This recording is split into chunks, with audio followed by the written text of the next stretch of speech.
Muy buenos días a todos y a todas las participantes en este primer panel de la Semana de la Docencia Semestre Primavera. Durante esta semana ocurrirán diferentes paneles a los que pueden inscribirse para ir un poco reflexionando, recogiendo y proyectando lo que ha sido este nuevo semestre de docencia remota y ir también un poco proyectando, ¿cierto?, qué ajustes y qué nuevas herramientas podemos ir recogiendo a partir de la experiencia tanto de nuestros colegas docentes como de nuestros y nuestras estudiantes. Un poco les comento la dinámica de este panel. Este panel se divide en dos partes. En la primera parte comenzaré con una breve reseña del tema como una introducción. Luego voy a presentar a cada una y cada uno de los panelistas. Posteriormente les voy a dar la palabra a cada uno y a cada una, alrededor de unos 6 minutos. Cada uno de ellos ha preparado diversos temas, se les envió una propuesta de temas, pero también podían tener temas vinculados con este gran título que nos une, que tiene que ver con el sentido de comunidad para propiciar la participación en clases remotas. Ustedes mientras van a poder hacer preguntas vía chat y también van a poder levantar la mano una vez que termine la primera parte de presentación de cada panelista y se puede hacer una conversación abierta donde, digamos, pregunten a cada uno o le pregunten al grupo o quieran compartir alguna experiencia que hayan tenido a partir de lo que han escuchado de cada presentación. Mi nombre es Ricardo Mancilla Garay, yo soy profesional del A2IC, del área para el aprendizaje de Ingeniería y Ciencias. Soy profesor de castellano, máster en artes. Bueno, y les doy la bienvenida a este primer panel. En este primer panel, si ustedes se fijan en el título, hay una palabra clave, es la palabra comunidad. Y la palabra comunidad de inmediato nos lleva al concepto de clima para el aprendizaje, ¿cierto? El clima se ha considerado el eje de la relación docente-estudiante. Su condición hace referencia a la calidad del ambiente de trabajo generado por las interacciones entre los participantes de una clase. Bajo la situación actual de la docencia a distancia y el contexto de pandemia, se ha hecho relevante comunicarse empáticamente, teniendo en cuenta el alto factor de estrés que implica la modalidad remota. La gestión adecuada del clima permite que nuestros participantes interactúen en un ambiente con sentido de comunidad, donde se valora el aprendizaje colaborativo y el respeto por la diversidad. ¿Cuáles han sido las acciones que han iniciado cada uno de los equipos docentes para generar comunidades de aprendizaje más cercanas? ¿Cómo se han canalizado las situaciones especiales de nuestros estudiantes? ¿Cuánto influyen las emociones de nuestros estudiantes en su desempeño académico? Según VIX, el clima corresponde a esa toma de conciencia de cómo nos sentimos cuando estamos en una clase, a partir de las interacciones que se dan. Hablar de clima nos lleva a prestar atención entonces a la dimensión emocional del aprendizaje, ahí donde se encuentran las autopercepciones del logro, la percepción de la convivencia con el docente y con nuestros compañeros de clase, la valoración de la participación y en general la idea que los y las participantes tienen sobre la comunidad de aprendizaje generada a lo largo de un curso. Habiendo dado ya esta introducción temática, algunos de los temas que podríamos revisar en este panel tendrán que ver con la interacción docente-estudiante y entre los mismos y las mismas estudiantes, el vínculo del equipo docente con sus estudiantes, el manejo de situaciones emocionales del curso, más allá de los contenidos que cada uno enseña, estrategias para favorecer un clima de aprendizaje colaborativo y diferencias o visiones sobre el clima presencial y el clima remoto. Los participantes de este panel son la directora de Escuela de Ingeniería y Ciencias, profesora Luisa Pinto, el profesor Julio Lira, ingeniero eléctrico de la Universidad de Chile y máster en Sustainable Energy Future del Imperial College de Londres, Es profesor del área hélice de los cursos de innovación de primer año, orientador vocacional estudiantil y articulador de Plan Común de la Escuela de Ingeniería y Ciencias. También nos acompañan Luna Alarcón Merino, estudiante de Ingeniería Civil Eléctrica.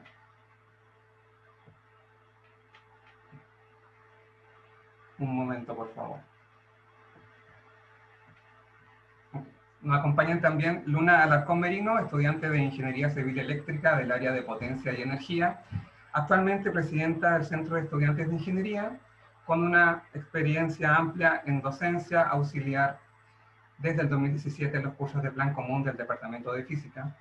Y también con nosotros se encuentra Fernanda Paz Carrasco, consejera del Consejo de Estudiantes de Plan Común y quien es estudiante de segundo año de Plan Común. Bien, ya entonces para comenzar, iré dando la palabra a cada uno de nuestros participantes. Voy a comenzar por darle la palabra a nuestra directora, la profesora Luisa Pinto, quien hará presentación de su perspectiva respecto al clima y el ambiente de comunidad en las clases remotas. Le doy la palabra.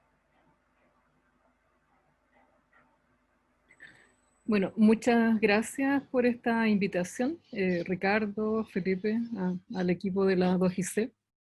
Disculpo el ruido ambiente, que estoy desde mi hogar, donde hay también bastante ruido.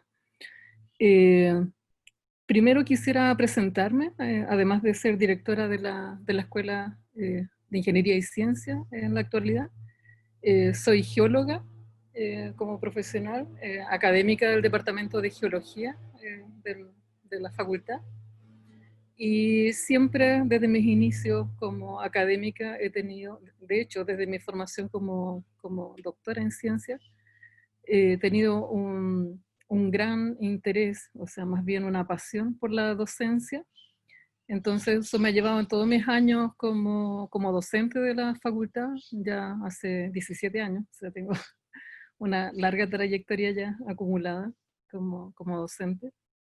He llevado adelante muchas innovaciones docentes que tienen que ver como el poder sacar el mayor o que pueda explotar al máximo el talento de nuestros jóvenes ya en cualquiera de las disciplinas que decidan, especialmente, bueno, por mi formación y por mi expertise en temas de geología.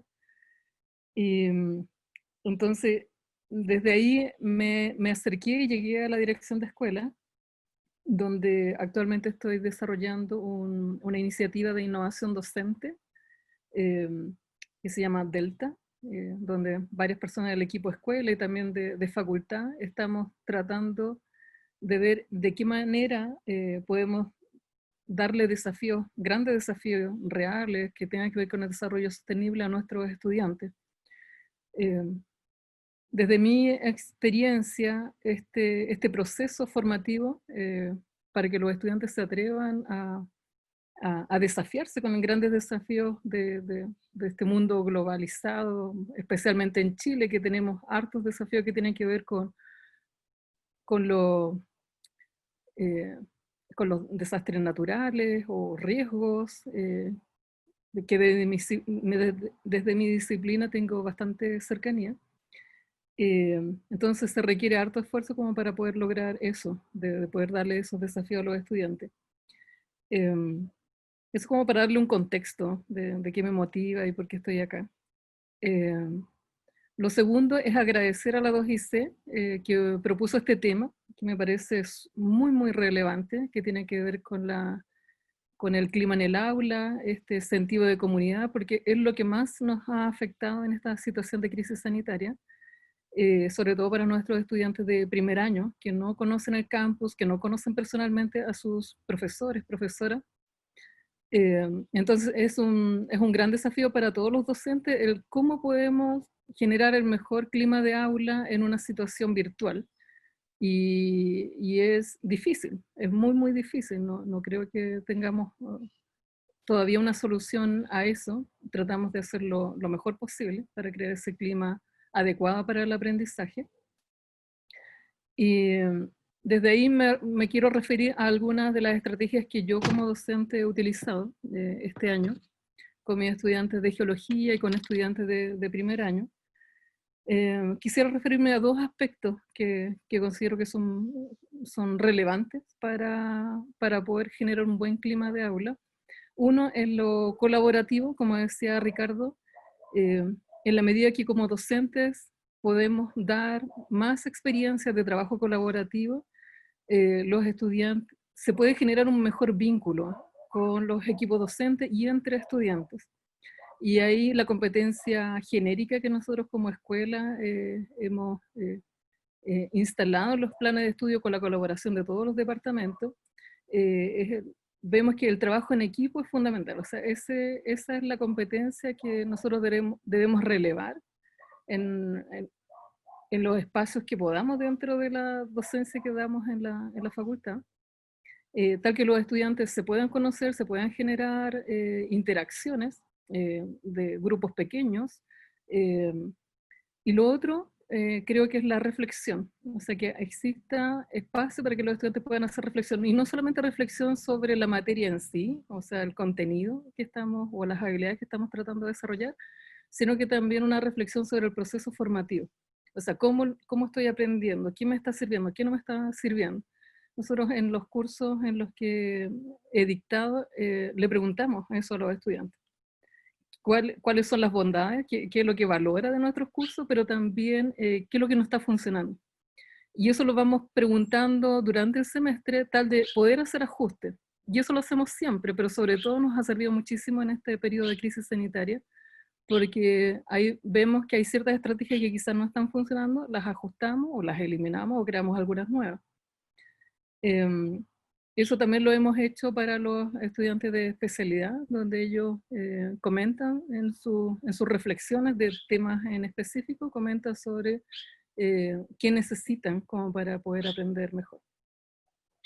Ahora, respecto al manejo emocional, nosotros, los equipos docentes de los cuales participo, siempre dejamos abierto la puerta para que nos escriban mail, que los estudiantes nos contacten, de repente hacemos videoconferencias específicas para grupos de estudiantes o estudiantes que tienen algún problema, tal de poder apoyarlo como mejor podamos. Y darle obviamente, o sea, decirles cuáles son los canales para responder a ciertas inquietudes que tienen, que a veces van más allá de los cursos. Y ahora, respecto a las diferencias que yo veo entre lo presencial y remoto, obviamente hay grandes diferencias, o sea, eso es indudable, no podemos ser ciegos frente a eso. Yo personalmente soy una docente que valora muchísimo la presencialidad. Siempre tuve muy buenas relaciones con mis estudiantes en lo presencial. Todas esas conversaciones de pasillo o cuando estaban trabajando en equipo, me iba acercando a cada uno de los equipos y íbamos conversando. Eso se ha hecho mucho más difícil en la virtualidad.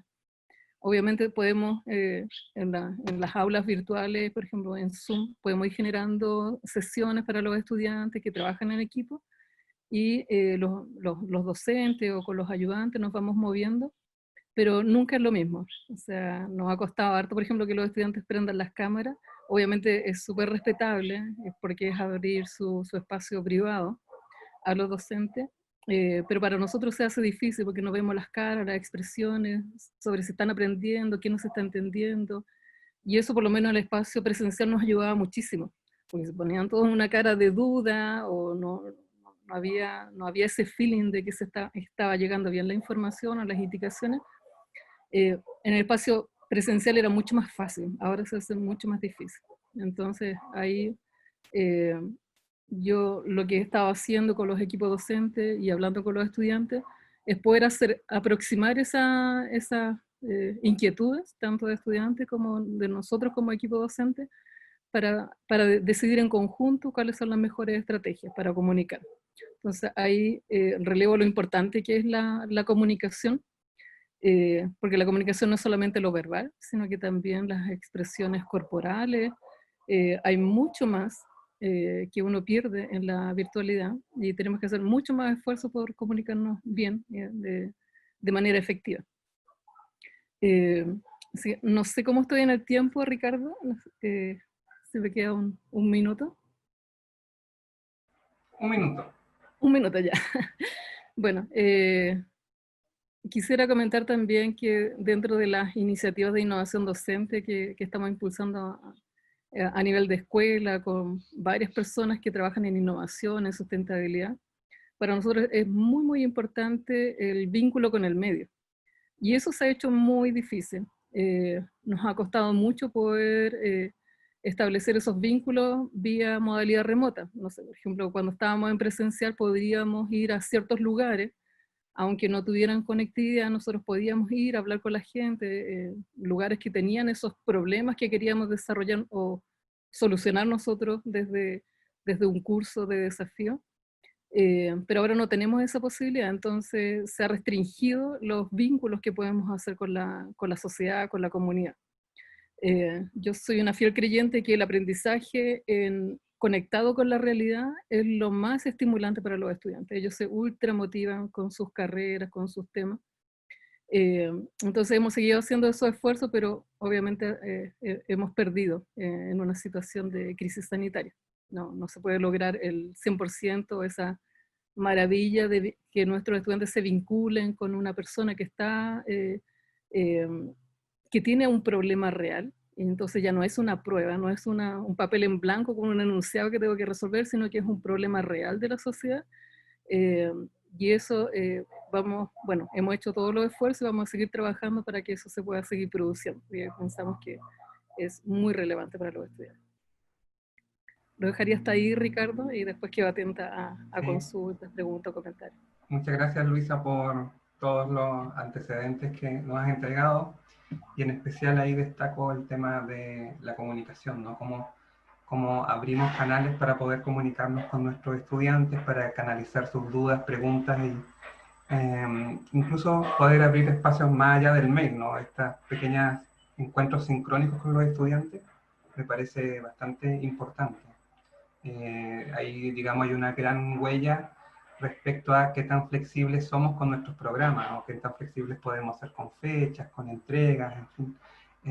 Y esa es una de las acciones que se valoran a partir de una de las dimensiones del clima, ¿no? Que tiene que ver con cómo se abordan los aspectos metodológicos, qué tan cómodos son para los estudiantes los aspectos metodológicos del curso. Entonces, en la medida que se pueden un poco como trabajar en función, se puede llegar a un acuerdo con los estudiantes frente a eso, es bastante importante. Muchas gracias. Doy la palabra entonces a Julio Lira para que nos cuente su perspectiva respecto a comunidad y clima. Adelante. Muchas gracias, Ricardo. Hola a todos y a todas. Ya, es tremendo tema, primero que todo. Y como el título era bien provocador al final, porque es comunidad y participación, ¿cierto? Yo creo que lo primero, aunque suena obvio, es recordar y reconocer y también entender que somos una comunidad de aprendizaje, una comunidad de conocimiento. Y tenemos un rol como comunidad. Y tenemos roles distintos dentro de esta comunidad. Los roles docentes, ¿cierto? Los roles de investigación, los roles de apoyo, de funcionario, de estudiante, etcétera, ¿cierto? Pero nuestro objetivo común, de hecho uno lo podría ver en el Estatuto de la Chile, que es formar profesionales y crear conocimiento para el país, para la sociedad. Y ese es como el norte.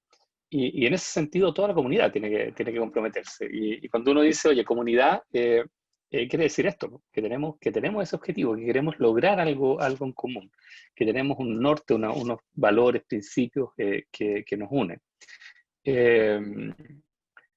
Y eso se tiene que llevar también al proceso cuando uno hace la bajada, digamos, el proceso de aprendizaje, cuando uno va al área chica y dice, ya, entonces en un curso cualquiera, ¿cómo llevo esto a la práctica? ¿Cómo inculco este sentido de comunidad en la práctica? Y la verdad, y cómo hago que eso genere una participación que haga que esta comunidad micro, en este caso una microcomunidad de aprendizaje, que es un curso, funcione como comunidad. y se entienda esta idea del aprendizaje como un proceso que es que debe ser colaborativo, ¿cierto? Entonces, esta área chica es súper complicada. Y ahí yo creo que hay que reconocer que la participación es complicada incluso cuando es presencial el curso. Y a mí me toca hacer cursos de primer año, estos cursos que son cursos de proyecto además, en que tenemos la suerte de que los y las estudiantes están trabajando en taller y los podemos visitar. Durante el taller nos paseamos, entonces conversamos con ellos y con ellas. eh, y vamos conversando y vamos viendo cómo están trabajando y vamos interviniendo, hacemos dinámica de intervención y cosas por el estilo. Y aún así una dinámica compleja, súper complicado, porque cuando estás en la cátedra con 100 estudiantes en una sala, muchas veces cuesta mucho hacer, por ejemplo, que ante una pregunta hay un porcentaje de estudiantes importante que se active y que comente y que participe. Eh, y hay temas, o sea, me ha tocado tratar temas de ética, por ejemplo, donde de repente muchos y muchas estudiantes quieren participar, y hay otros temas que cuesta y siempre hay como un número ahí que para mí es medio mágico, que es como el 20% de este curso, siempre hay un grupito de unos 20 y unas 20 estudiantes que participan harto y que te comentan harto, etc. Hay otro grupo que a veces levanta la mano y hay un grupo que en general no participa. Y uno lo empieza a identificar y de hecho después con el tiempo uno se empieza a acordar del grupo que participa más. Y yo creo que a todos los que hemos hecho clases nos pasa que empezamos a tener en la cabeza, yo no me acuerdo nunca de los nombres, soy terrible con los nombres, y trabajo mucho eso, porque tengo un problema ahí acordándome de nombres, pero tengo en la cabeza quién es la persona que participa, entonces alguien me dice, profe, ¿se acuerda? Y yo era el que siempre levantaba la mano y yo, claro, tú eras el que opinabas tal cosa. Y participaba. Y con eso uno se agarra un poquito en la presencialidad. Y obviamente, para mí, por lo menos, creo que el tema de la participación tiene mucho que ver con un tema de sentimientos, emocionalidades, habilidades relacionales. Por ejemplo, vencer la timidez de levantar la mano y pensar que estoy diciendo una cosa que es totalmente equivocada frente a un profe de la universidad, más encima en mi primer año, una cosa terrible, ¿cierto? Me puedo equivocar. Y claro, y yo creo que hay que ser súper explícitos y explícitas en decir que no hay pregunta mala, porque uno lo asume como obvio, pero a veces no es obvio. Y decir que se equivoquen. O sea, que los y las estudiantes están en una burbuja de aprendizaje, pero con una cierta protección. A eso me refiero con el concepto de burbuja, en que pueden equivocarse. Y que no hay que burlarse, nadie se va a burlar de ellos ni nada, y de ellas, sino que efectivamente van a poder hacer las preguntas que quieran, e incluso contradecir al profesor con mucho respeto, etcétera, y asumiendo los distintos roles que cada quien tiene. Pero me ha tocado llegar al incentivo de participación presencial a tal punto en que un estudiante una vez levantó la mano y me dijo, profe, pero ¿para qué sirve esta cátedra que estamos teniendo la hoy día? Sí. Y fue fabuloso porque se produjo así como un oh en el curso, y yo los paré al tiro y les dije, oye, pero está súper bien la pregunta, porque justamente eso permite que ustedes entiendan por qué estamos acá y que podamos interactuar. Y logramos con ese estudiante, de hecho, después tener conversábamos y que le gustaba el curso. Entonces, como tiene que ver con emociones, yo creo que obviamente en la virtualidad ha decaído y es evidente. Y solo quería mencionar que supongo que algunos lo han escuchado, esta regla de Mehrabian que dice que solamente un porcentaje en el tema de las emociones, aplica solo para las emociones, pero un porcentaje, ya voy a cerrar al tiro, Ricardo, que un porcentaje tiene que ver solo con lo que tú dices, y el porcentaje más importante de la interacción tiene que ver con tu lenguaje corporal y todo, y con cómo lo dices, etcétera, los silencios y varias cosas más. Bueno, eso se perdió. Entonces yo creo que hay que reconocer que está complicada la participación, y yo lo que he hecho, por lo menos durante estos 2 semestres, es incentivar mucho con ciertas tasas de éxito en algunos casos y con otras en que sé que no van a participar. Y dependiendo de los temas, a veces se motivan más en participar, ¿ya? Ha estado complicado. pero yo creo que no hay que solo quedarse en el tema de la virtualidad, sino que hay que pensar en la participación colaborativa de esta comunidad que participa en el aprendizaje desde lo regular que es la presencialidad, y ahí ver efectivamente qué es lo que se puede replicar en esta virtualidad que estamos viviendo hoy día. No todo se puede replicar, hay que aceptarlo y hay que entenderlo, y algunas cosas efectivamente no se van a poder recuperar de una forma tan sencilla, creo yo. Eso. Muchas gracias, Julio. Muchas gracias, muy completa participación. Antes de ir dando mis comentarios, voy a dar la palabra entonces a una de nuestras panelistas. Este panel tiene esa mixtura de tener integrantes de equipos docentes y tener a representantes de los y las estudiantes de escuela, lo que lo hace bastante colorido en las opiniones y visiones. Así que le voy a dar la palabra a Luna Alarcón Merino. Muchas gracias. Bienvenida. Muchas gracias, Ricardo, y muchas gracias por la invitación a todo el equipo del ADUS-IC. Bueno, yo hice una muy pequeña presentación, un poco para contextualizar la situación desde los y las estudiantes. ¿Se ve? ¿Se ve bien? ¿Sí? Ya. Bueno, primero, el contexto general que hay que enfrentar, un poco también respondiendo y manteniendo también como la conversación de los profes anteriormente. El contexto nacional y el contexto educativo es algo que siempre hay que tener en cuenta en el aula también, porque es donde se va desarrollando todas las como apreciaciones que tiene él y la estudiante hacia la universidad, hacia su aprendizaje, hacia su vida universitaria. Más en este minuto que en verdad lo único cercano que tenemos hacia la universidad son las clases, y las clases a través por Zoom. Entonces, en ese sentido, hay un contexto nacional de deserción, de congelar, de suspender estudios, que yo creo que no podemos ser como ajenos a esa realidad. Un ejemplo es que ya, la Universidad de Tarapacá, una universidad pública, pero igual más precarizada que la Universidad de Chile, tiene alrededor de 700 estudiantes que congelaron hacia junio, como en esa fecha. La Federico Santa María, que ya se acerca un poco más también como al estándar de quizás de nuestra universidad, tiene alrededor de 800, entre 800 y 1000 estudiantes que desertaron también de sus carreras, que congelaron o suspendieron estudios. Y la Universidad Católica tiene alrededor de 1200 estudiantes que congelaron y desertaron sus estudios durante el primer semestre. Eso es preocupante y algo que tenemos que tener también como presente en el momento de hacer la clase.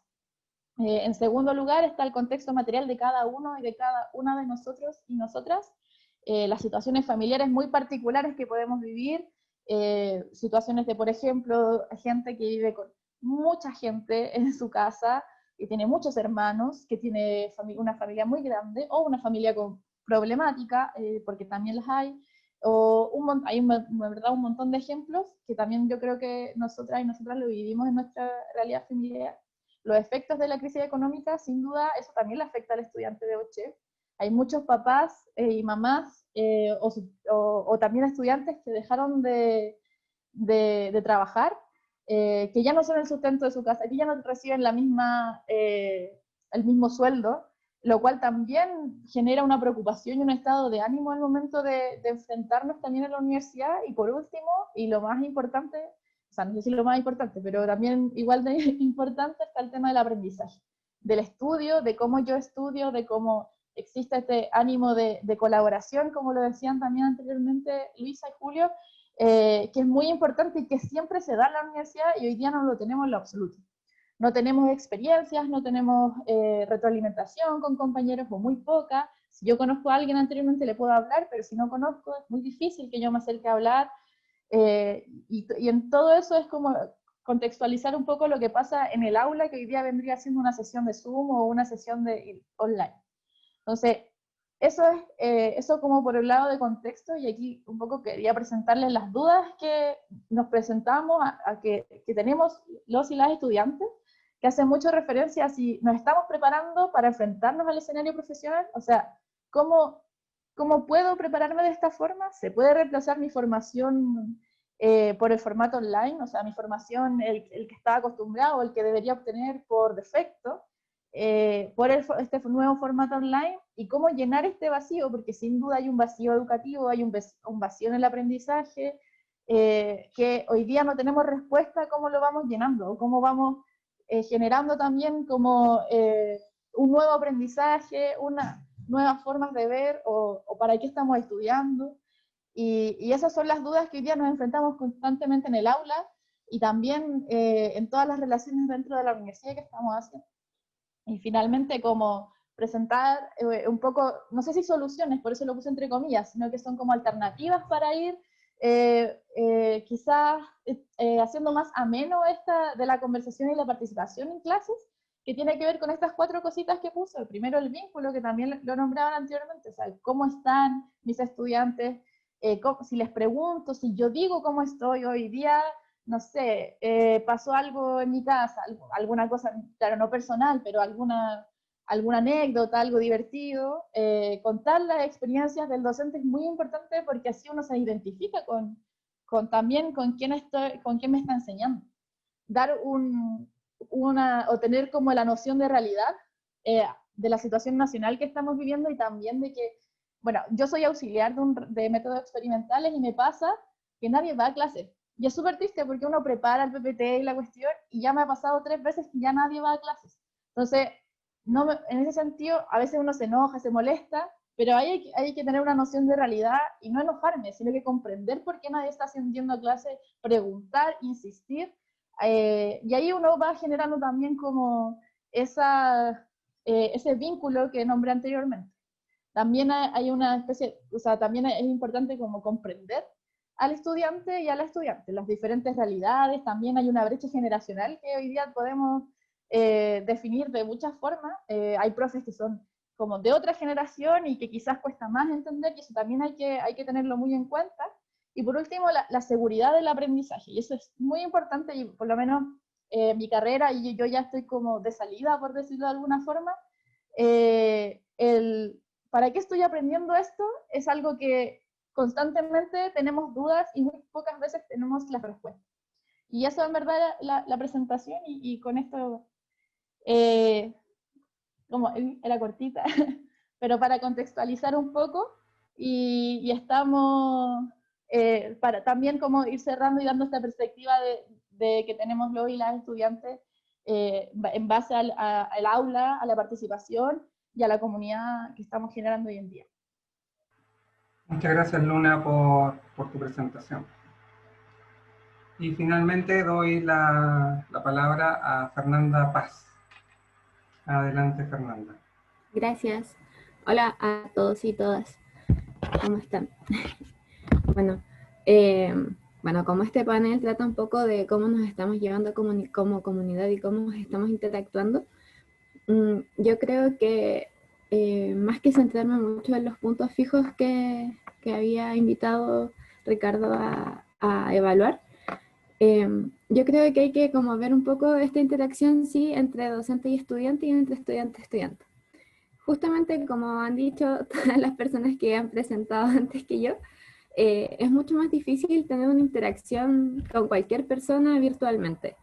O sea, de partida tenemos todos los factores que comentaba Luna, que son, por ejemplo, las cosas familiares, o bueno, los factores económicos, los factores incluso de la señal en este momento. Por ejemplo, muchas veces estamos haciendo un trabajo en equipo y los profesores dicen, sí, vamos a hacer trabajos en equipo para que ustedes se conozcan y para que interactúen y realmente sea un poco más agradable hacer algo, dada la situación de pandemia. Y la mitad de tus compañeros no pueden porque realmente se cae a cada rato el internet, porque realmente no hay internet, porque realmente la señal aquí no llega y no llega nomás. Y no podemos solucionarlo, ¿no? La escuela no puede ir y decirle a Entel o a todas las compañías de teléfono, oigan, deberíamos poner señal en estas partes de Chile porque realmente mis estudiantes no pueden aprender. Entonces, dado esto, yo creo que viene como históricamente también dado un alejamiento entre docente y estudiante. Y creo que esto se da como por una situación de que vemos una relación muy vertical entre nuestros docentes y estudiantes. Por ejemplo, muchos estudiantes no se atreven a preguntar cosas porque porque yo no le pregunto cosas porque en verdad esta persona sabe tanto más que yo que realmente puede sonar una pregunta muy tonta. O ni siquiera se atreven a preguntarle a muchos compañeros, porque la universidad y la facultad es un lugar súper plural. Entonces, hay mucha gente que viene de distintas partes, de distintos colegios, de distintas regiones, y por lo tanto hemos recibido distinta educación. Tengo compañeras que llegaron integrando a Buchef y yo no había visto eso hasta que entré acá. Y entonces, esto junto con todo lo que genera la virtualidad es como un nivel mayor de complejidad para poder entendernos entre docentes y estudiantes entre estudiantes y estudiantes también. Por ejemplo, tenemos toda una generación que ya va en segundo semestre que no se conocen, que simplemente no establecen lazos y sus amigos son en verdad las personas de su proyecto de biología muchas veces o de proyecto de innovación porque realmente no tuvieron el patio, no tuvieron el cambio de sala donde quizás chocaste con alguien, donde quizás compartiste una opinión, donde quizás dijiste, ay, pero yo sé eso, yo te puedo ayudar. Realmente no tenemos estas interacciones. Y por lo menos nosotros como Consejo de Estudiantes de Plan Común, lo que hemos notado muchas veces es que donde se dan las mejores interacciones son entre compañeros cuando hacen tareas grupales, cuando hacen estos equipos de trabajo para resolver dar una solución a algún problema, por ejemplo en estos cursos como módulo interdisciplinario, como proyecto, innovaciones, etc. Y cuando se da esto entre docente y estudiante, se da generalmente cuando los docentes llegan y te dicen, ya, vamos a empezar la clase en 10 minutos. Pero en esos 10 minutos yo no tengo la cámara apagada y el micrófono apagado, sino que estoy como, hola, ¿cómo están? ¿Saben qué? Me pasó esto, en verdad la señal está pésima aquí hoy día, no sé qué pasa, no sé, BTR anda súper mal, el comentario de todo el mundo. Te dicen, por ejemplo, tengo un profesor que una vez estábamos haciendo clases y apareció su gato, y de verdad nos explicó como, mira, realmente el gato no quiere salir de aquí, como, este es mi problema en este momento, y lo exterioriza. Entonces uno dice, pucha, al profe o a la profe le pasa exactamente lo mismo que a mí. O sea, también tiene problemas como de señal, tiene problemas de que en la casa no es un lugar para estudiar realmente porque muchas personas no tienen esta privacidad. Y de hecho yo creo que es el mínimo de personas que logra tener un espacio donde estudiar todo el tiempo que necesite estudiar de manera tranquila. Porque simplemente no existe. Y yo creo que también por eso tenemos que entender que por eso existe la universidad, porque es un lugar donde yo voy a aprender, porque no lo hago desde mi casa siempre. Entonces, las mejores interacciones entre docentes y estudiantes siempre se dan cuando el profe da como esa primera invitación a hablar, esa primera invitación a decir, lo que tú opines no va a estar mal. Lo que tú opinas es lo que tú opinas, y lo que tú opinas está bien, porque es tuyo, es solamente tuyo. Y ahí se empieza a dar un intercambio de ideas y entonces uno puede notar, perdón, me distraje, puede notar directamente y de forma muy rápida cómo los estudiantes la próxima clase van a aprender la cámara y te van a decir, oh, profe, ¿sabe que hoy día yo tuve problemas de señal? O ¿sabe que, profe, la carga académica está alta y realmente no sé si vamos a alcanzar a entregar la tarea? Y entonces empieza a darse esta confianza y dejan de buscar a terceras personas para comunicarse con profesores. Y se da esta comunicación más directa y donde uno dice, ya, el profe en verdad no es un dios, no está tan lejos de mí, es una persona natural que tiene cuerpo y yo puedo hablar con esta persona. Y con eso voy a ir cerrando mi punto. Gracias. Muchas gracias, Fernanda Paz. Muy gentil, muy también directa los puntos que fuiste observando. Yo podría decir un poco en general de las presentaciones que tanto Luna como Fernanda han hecho, es que hay una señal bastante importante para nuestros estudiantes cuando él o la docente, ¿cierto?, es capaz de ponerse en la situación que esos estudiantes están pasando. ¿Y cómo nuestros estudiantes identifican eso? Cuando el docente es capaz de, ¿cierto?, comunicar explícitamente lo que, por ejemplo, está sucediendo en su entorno, con el gato, por ejemplo. Cuando nos damos cuenta que tenemos problemas o tenemos desafíos comunes a nuestros estudiantes. No, ahí, digamos, ustedes han dado algunas claves importantes que nos pueden ayudar a nosotros como docentes, ¿cierto? A ir jugando con una comunicación que trabaje más con en vez de ir pasando de una comunicación vertical a una comunicación mucho más horizontal, ¿cierto? Que tiene que ver con poder explicitar algunos sucesos que nos pueden estar ocurriendo en este contexto de estar enseñando y de estar aprendiendo en línea. También destaco la importancia de implementar metodologías activas que se trabajen de manera grupal. Al parecer son bastante exitosos los cursos que trabajan con metodologías de proyecto en cuanto a poder lograr un clima mucho más participativo con sus estudiantes. Bueno, a partir de ahora pasamos a un segundo momento donde quienes están participando en este panel, que están en el lado de las audiencias, ¿cierto? Pueden abrir su micrófono de manera libre o bien hacer preguntas por el chat a cada uno de nuestros panelistas o bien dirigir una pregunta grupal como ustedes quieran. Y también, por supuesto, se pueden preguntar entre los y las panelistas.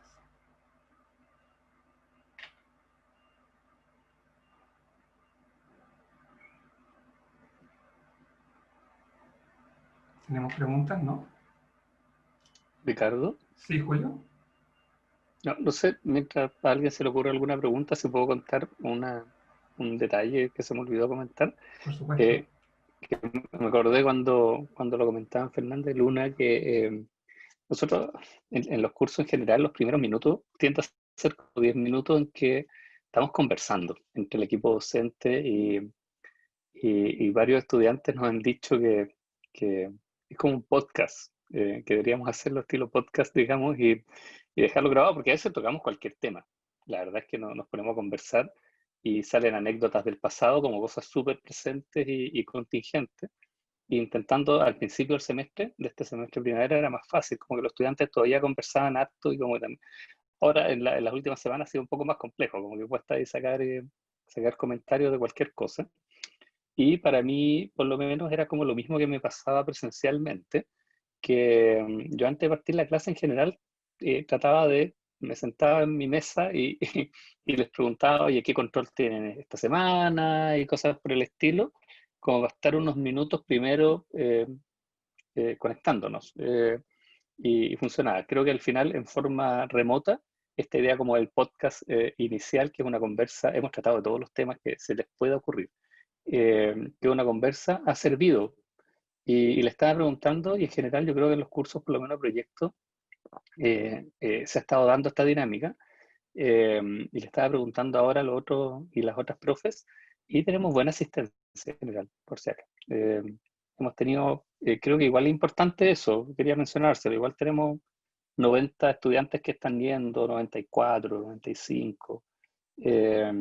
Y hay trabajo en equipo y todo. Una de las cosas que me impresionó fue que al principio, cuando estaban trabajando en equipo, tenían prendidas las cámaras los y las estudiantes, y ahora ya no. Y era entretenido entrar a un grupo de trabajo y que estaban las cámaras prendidas y se estaban viendo. Y claro, no les daba la opción de apagarlas cuando uno llegaba, pero era más entretenido. Ahora ya no, pero igual están asistiendo a las clases.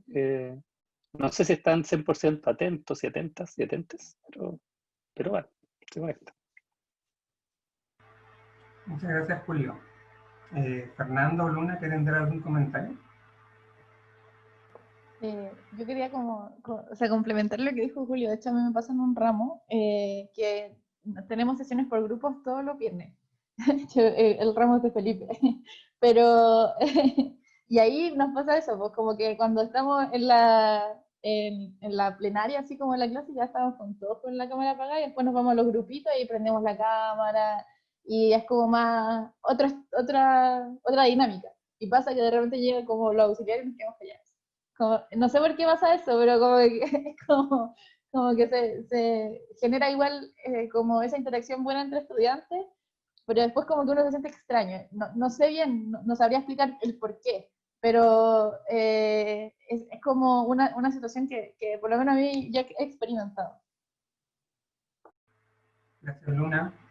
Igual, a partir de lo que dice Julio, uno va viendo que se hace importante ir contando como con un menú de diferentes metodologías, porque al parecer comienza a haber como un desgaste, ¿no? En cuanto a que tú observas que primero, por ejemplo, conectan las cámaras, después empiezan como a dejar de hacerlo.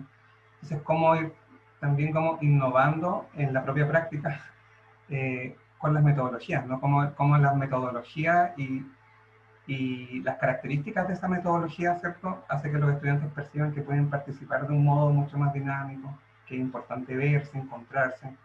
Y también, también valoro el tema de que de forma explícita, ¿no? Se hace muy importante la comunicación oral, y ahí tenemos una gran exigencia al estar enseñando de forma remota. Como de forma explícita valoramos las preguntas, valoramos la participación, de manera que se entienda que el aprendizaje se construye colaborativamente, ¿no? O sea, cómo podemos trabajar a partir quizás del propio reconocimiento de los contextos en donde están nuestros estudiantes hoy en día.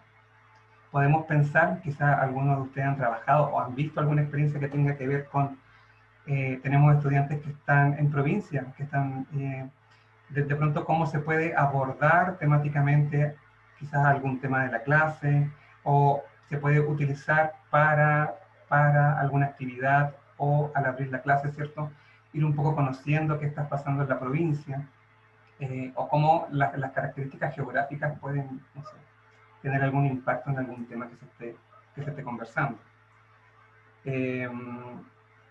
¿Tenemos preguntas o comentarios de nuestra audiencia participante? ¿Alguien que quiera abrir su micrófono y dirigir alguna pregunta o comentario? Tengo una pregunta para Fernanda, porque hemos hablado harto de cursos de tipo proyecto, pero me gustaría escuchar de algunas buenas prácticas que tú, Fernanda, conozcas, ya sea propia o de alguno de tus compañeros de plan común, de los cursos más clásicos, más tradicionales, digamos, de los cursos de ciencias básicas. Si hay algunas buenas prácticas que han detectado, ya sean personales tuyas o de algún compañero tuyo. Eso. Sí. Hola. Ahí no estoy pegada. Ah, no, ahí sí. Yo creo que prácticas de otros cursos, por ejemplo, es cuando, bueno, lo mismo en realidad, cuando los profesores como inician la clase diciendo, hola, ¿cómo están? ¿Cómo va la semana? Tienen muchas cosas que hacer, tienen muchas tareas, realmente cómo les ha ido con esto. Yo sé que esta es una materia densa, que quizás, no sé, son tantos teoremas por aprender que no se entienden tan rápido, quizás podríamos hacer ejemplos, recuerden que tenemos clases de consulta, por ejemplo, ese tipo de cosas también acerca mucho al estudiante con el profesor, pero hay cosas que no pueden ir sin otras, por ejemplo, no nos sirve mucho que un profe diga, o no es bien recibido cuando un profe dice, hay horarios de consultas, niños, como por si acaso, por si es que necesitan ir, pero en realidad el curso avanza tan rápido que no alcanza hasta procesar la materia. Entonces no sirve mucho de tener el auxiliar y después una clase de consultas y tienes 2 cátedras porque realmente, y también lo vinculo mucho a que este es el segundo semestre de este año online. Y en un semestre normal ya las personas nos cansamos mucho en la universidad el primer semestre, porque uno empieza con todas las pilas recargadas y termina el semestre dando todo por todos los ramos y estudiando mucho, y empieza el segundo cuando tuviste realmente 2 semanas de vacaciones y ni tu cerebro ni tu cuerpo descansa mucho en 2 semanas de vacaciones.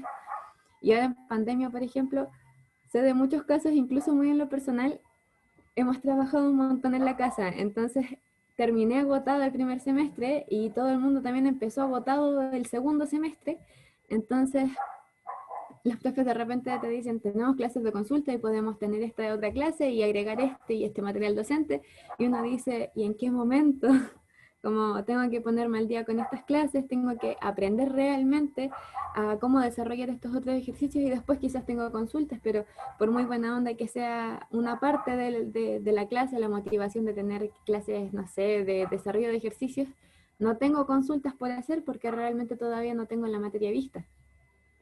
Entonces yo creo que esas son buenas prácticas, cuando los profesores como tratan de interiorizarse no solamente como en la materia, en el curso, eh, como, no sé, cómo les ha ido con los nuevos problemas de mecánica, pudieron hacer la última guía, sino que decir, oigan, y tienen muchas cosas por hacer porque realmente podríamos acomodar esto, o podríamos, no sé, quizás dejar esta cátedra que no es tan densa, dejarla hasta la mitad y luego hacer un par de ejercicios para que puedan hacer realmente la guía de ejercicios que les subí, y etcétera. Como cuando los profesores se vinculan también como con esta interdisciplinariedad que tenemos en la facultad. Muchas gracias, Fernanda. Muy completo tu comentario y nos das muchas ideas, bastantes ejemplos, bastante práctico. Muchas gracias, Fernanda. Para ir cerrando entonces este panel, yo les quiero invitar a que entremos a la página menti.com, donde hemos dejado una pregunta que tiene que ver con lo que hemos conversado, y la idea es poder recoger algunas visiones que nos sirvan un poco para sintetizar lo que fue este primer panel. La pregunta es, ¿cómo fomento el sentido de comunidad en mis clases remotas? Se dirigen a menti.com y agregan el código 2610623.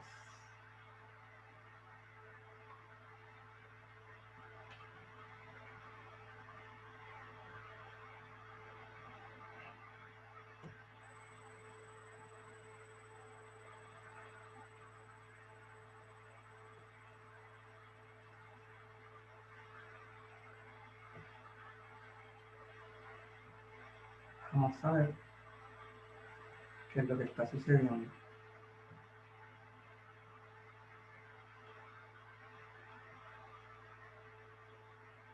Muy bien. ¿Cuál era el código? El código es 2610623.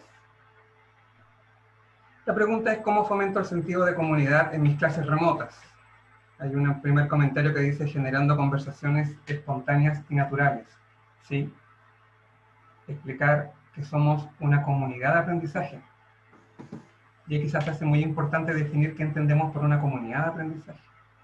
Y poder compartir eso con los estudiantes en nuestras primeras sesiones, ¿cierto?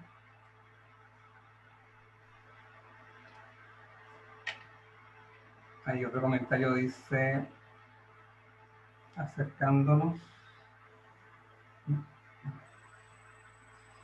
que trabajemos con un fin común, tanto equipo docente como estudiantes.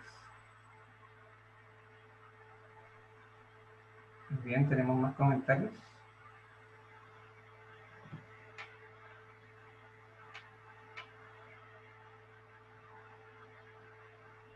Un momento, ahora sí. Siendo empática, habilitando canales de comunicación más fluidos, acercándonos entre estamentos.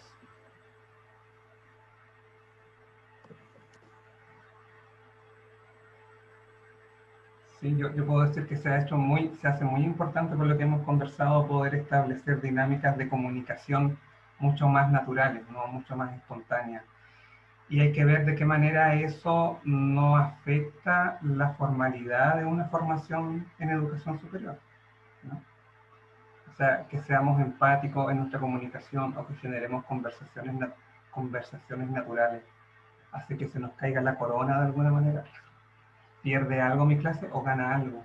¿No? Porque si bien hemos visto que hay desafíos de clima en esta instancia de enseñar y poder aprender de forma remota, podríamos ver también cuáles son las oportunidades que se dan. Pensemos que generacionalmente nuestros estudiantes están mucho más acostumbrados a interactuar, incluso a establecer relaciones a través de plataformas virtuales. O sea, se les hace mucho más dinámico. Pero ahí entonces tenemos nosotros como docentes un desafío con nuestras metodologías y tenemos también un desafío con nuestros recursos de apoyo, con nuestros materiales de apoyo. ¿Sí? ¿Qué tan atractivos son nuestros materiales de apoyo?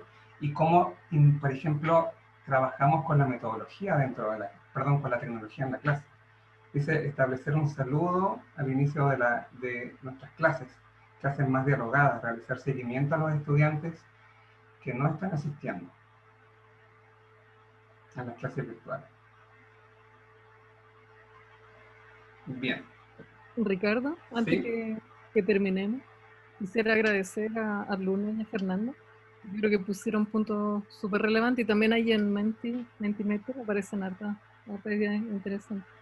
Yo creo que esto de la escucha empática, la relación empática, yo creo que como sacando así como un resumen de lo que estuvimos conversando hoy día, eso es como lo clave.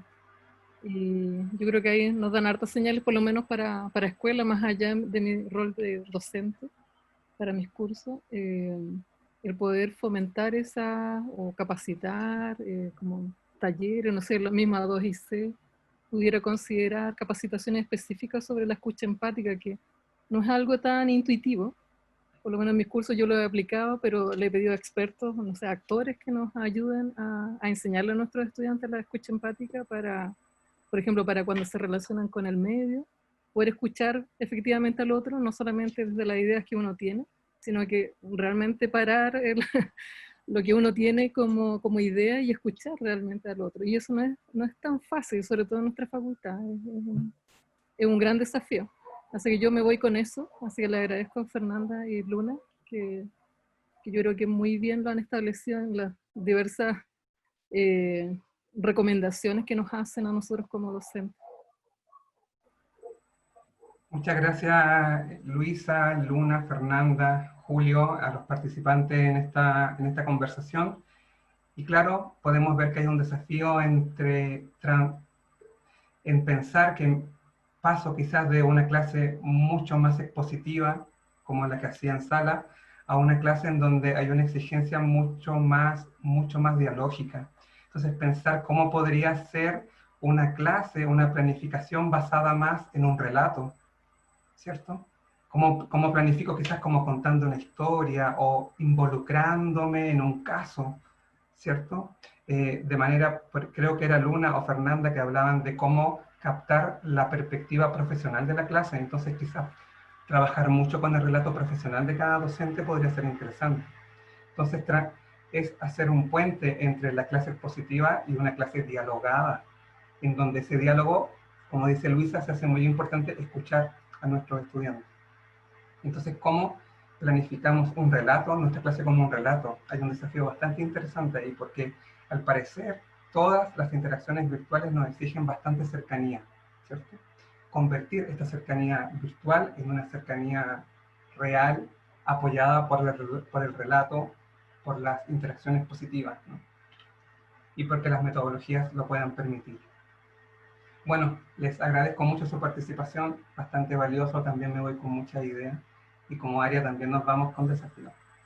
Les dejo invitado a seguir inscribiéndose en los paneles de la Semana de la Docencia Primavera. Que tengan un muy buen día, un muy buen inicio de semana y muchas gracias por todas las ideas y los importantes aportes que nos dieron en esta clase. Que estén muy bien en este panel. Gracias. Adiós. Gracias, adiós. Un gusto. Adiós. Chao. Chao, chao, cuídense.